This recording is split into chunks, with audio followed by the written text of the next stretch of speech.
Republic of Georgia is a wonderful country. Cambodia is a big favorite of mine. I love Cuba. Antarctica is a new big one. Today on Time We Discuss, I have Ralph Velasco with me. Ralph, thanks for joining me today. Thanks for having me. It's great to be here. Ralph, you're part of Continental Drifter Experiences. You are offering a once-in-a-lifetime travel experience. Experiences currently include staying in a private castle in France, visiting Copper Canyon in Mexico, and even exploring Antarctica. And I gotta say, Ralph, I love the tagline, which is, we do all the planning, all you do is show up. I generally like to start with asking my guests what a typical day is like, but for you, I'd actually like to start at the beginning. So how did you get started as a tour organizer? Yeah, it was kind of a long road. I always say it only took me 45 years to figure out what I wanted to do with my life. Most people never do. So I suppose I was happy about that. But yeah, I've always been a traveler since high school, and I studied in Spain for a summer. And the next year I was a volunteer in Peru for a summer, and the next year in Venezuela for a summer.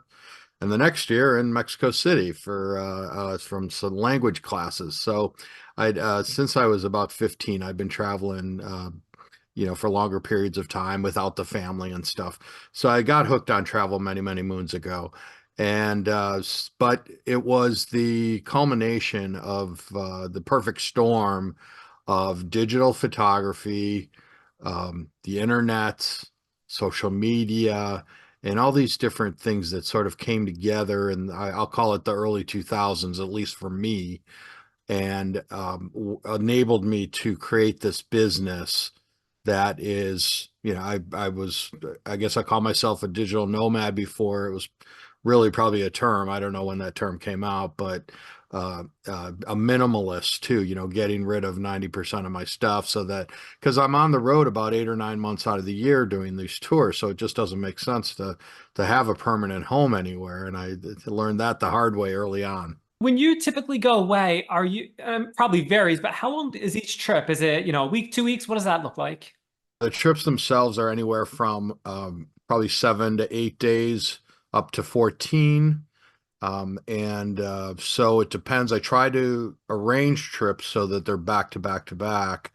So, maybe I run 3 trips in Europe back to back. And this way I only have to fly over there once.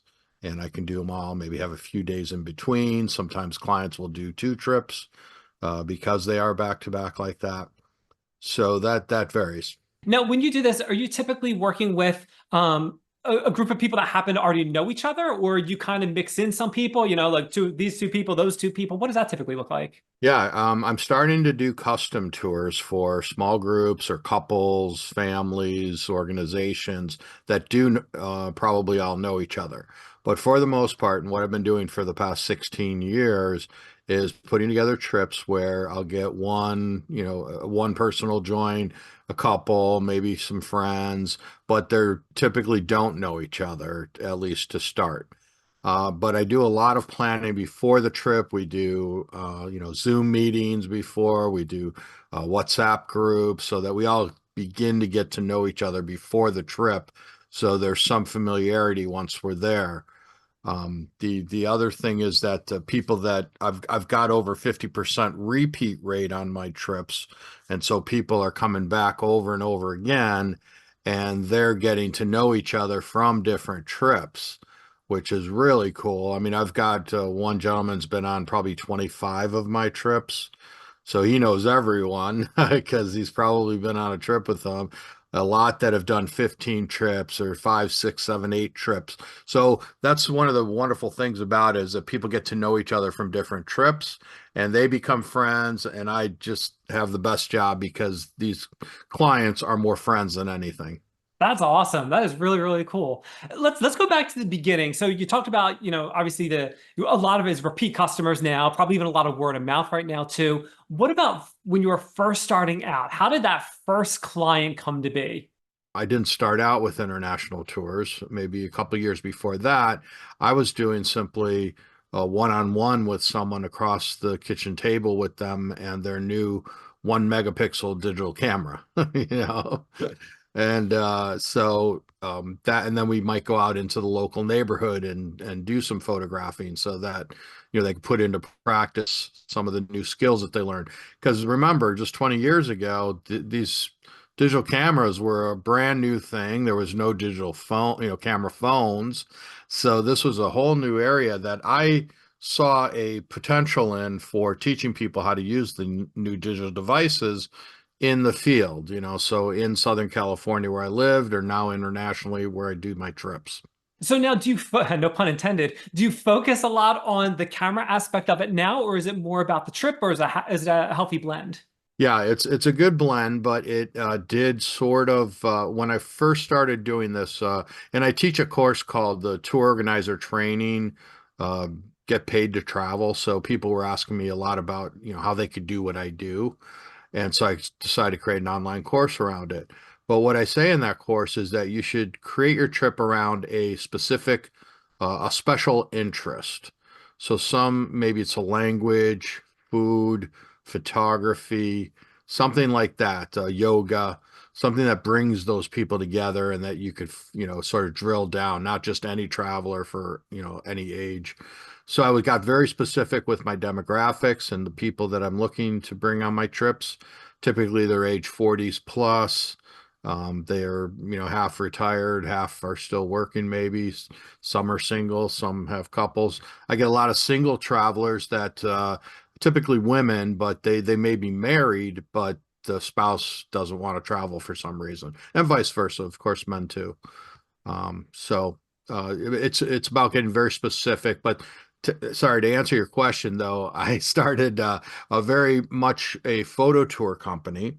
And then I started backing off that a little bit as we all became photographers of some sort, because before it was more about the DSLR cameras and the Micro Four Thirds.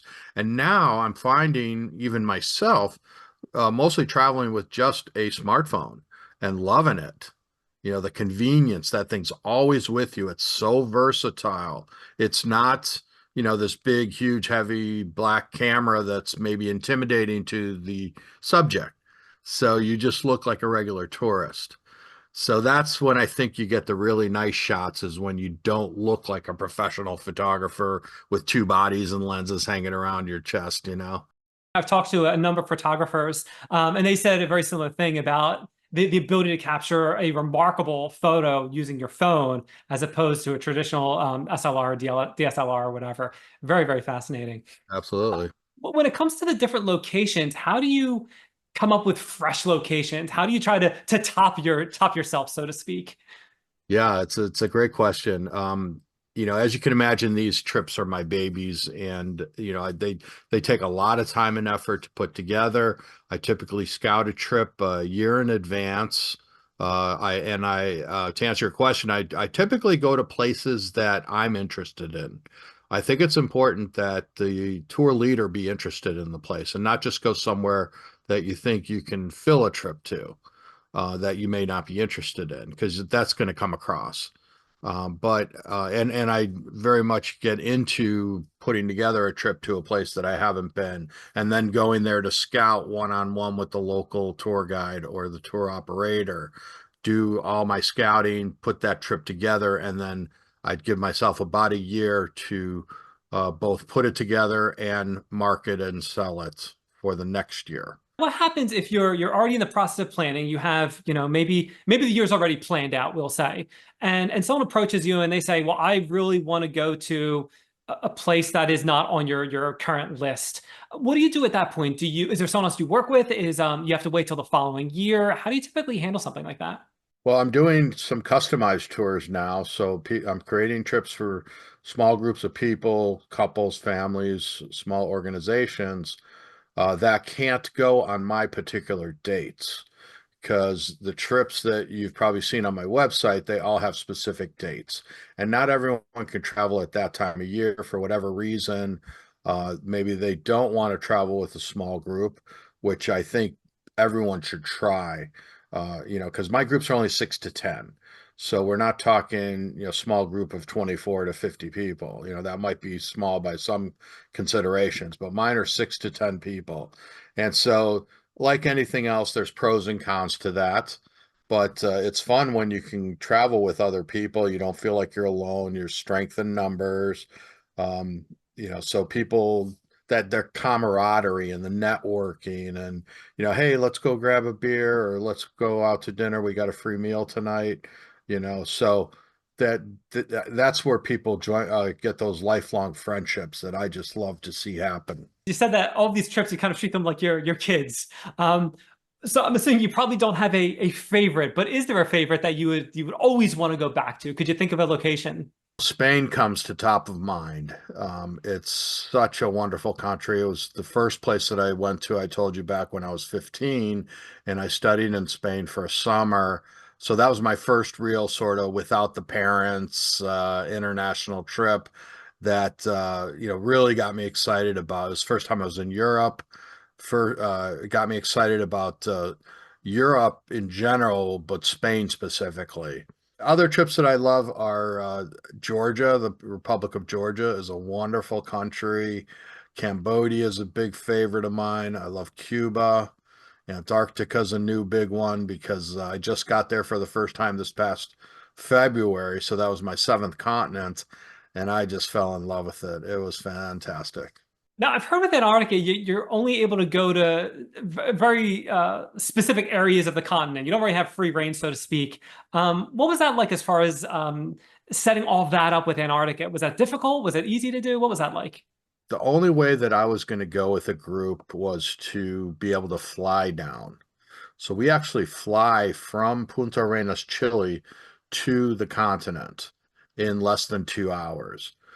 You may have heard of people sailing down there on big ships, and they take around 2.5 days each way to get there, typically from Ushuaia, Argentina. And it's some of the roughest seas in the world. And I'm a sailor, but I don't like rough seas.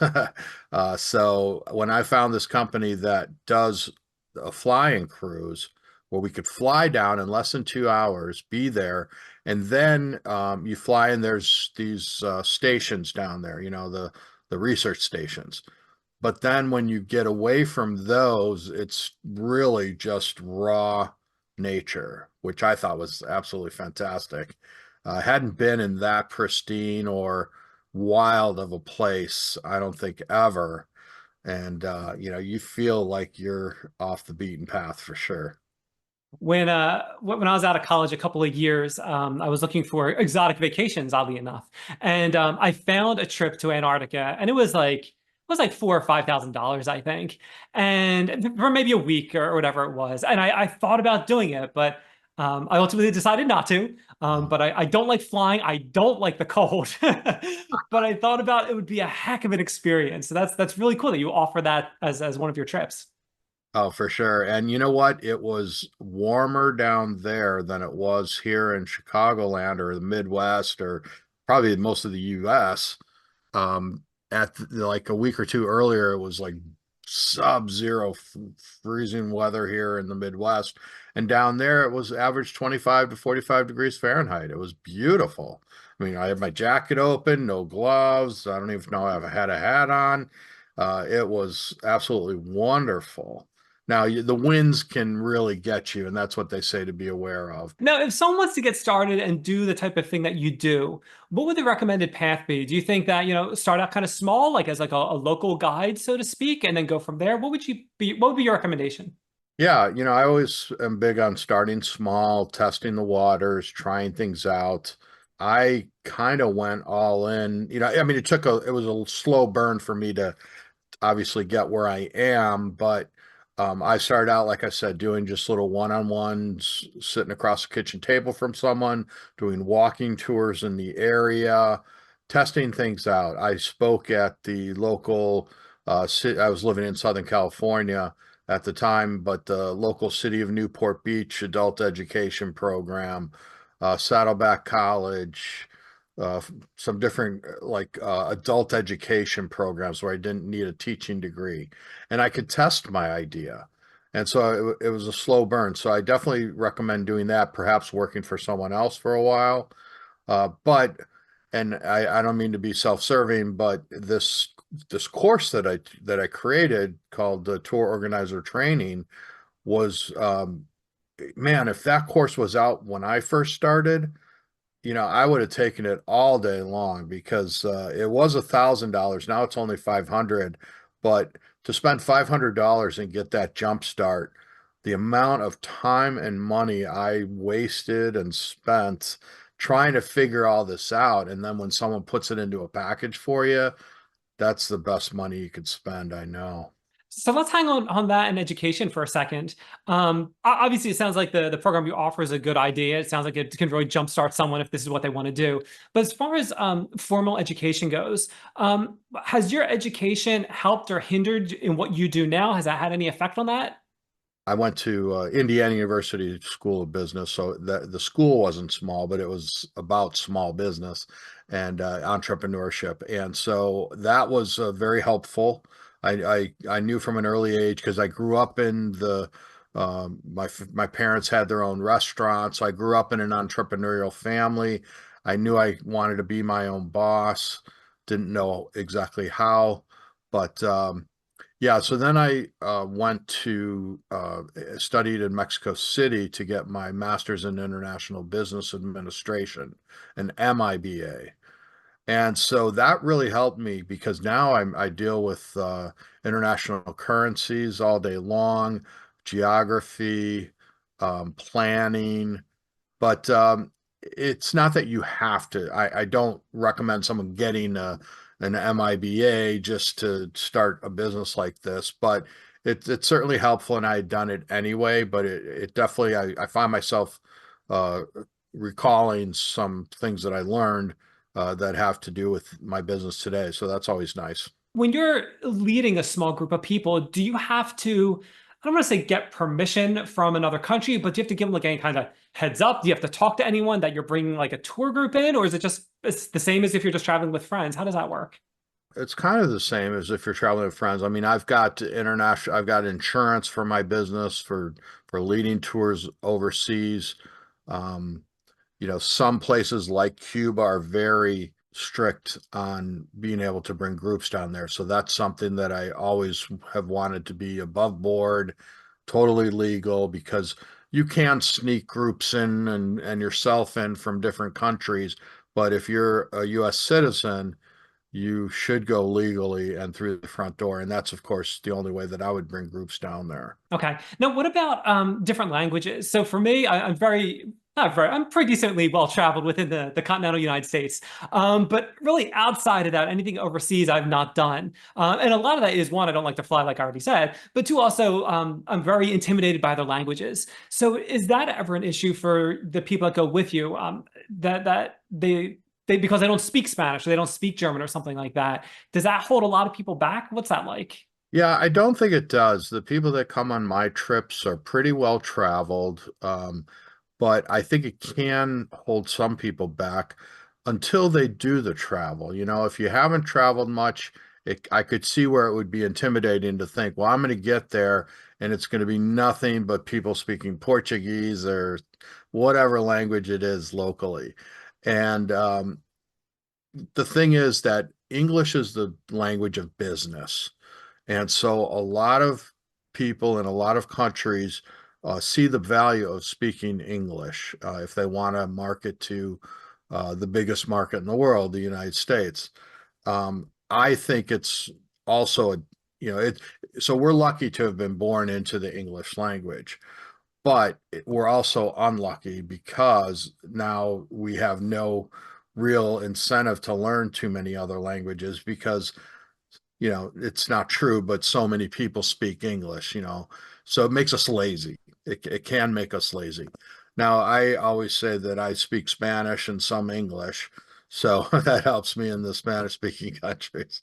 But I go to a ton of countries where I don't speak the language: Vietnam, Cambodia, India, Morocco, you name it. But I don't ever feel intimidated. Now we've got, these smartphones in our pockets with translators that we never had, years ago when I was first started traveling. And man, is that a nice thing? You talk into your phone and it speaks the language of what you said to the person that you want to show it to.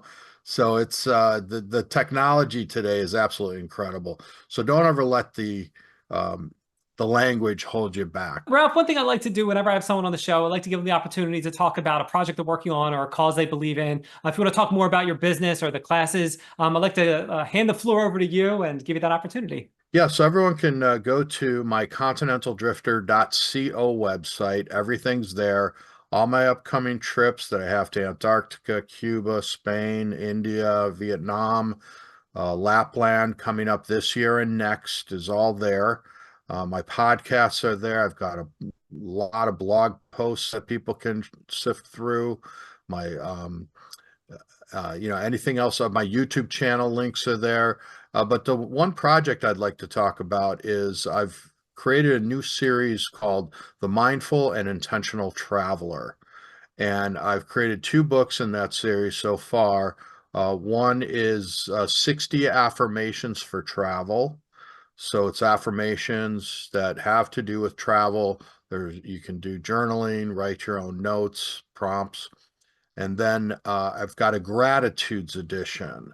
So it's all gratitudes for travel, and it's got coloring pages for adults and word searches, crossword puzzles that have to do with travel. So these are books that I imagine people using on a long airplane flight, keep them busy, keep them thinking about travel. But the reason for this series was back on this trip that I went to Peru on when I was 16 years old. The teachers on this trip were, these young boys that were on the trip, me included, were, once in a while complaining that we missed our mother's food or our beds or our friends and family back home, because here we are on the other side of the world. And the teacher said, and this is something that's always stuck with me, is be here now. Take advantage of this incredible opportunity that you have to be on the other side of the world, learn about these new cultures and people and stuff, and make the best of it.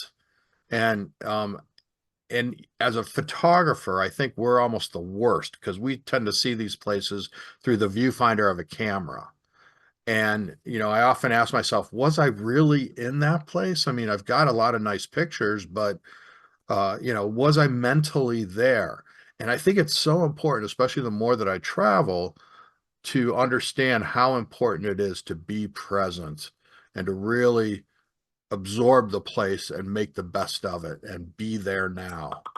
That's so true. And even on the daily life, whenever we're at family gatherings or parties or ceremonies or whatever, ball game, take your pick of whatever the event is. Yes. So many people, they whip their phone out and they're videoing, they're taking pictures, whatever. And I often think about that, just live in the moment, experience the moment, remember the moment. Don't just hold up the electronic device. So that's interesting that you say that. I think there's a lot to be said about that.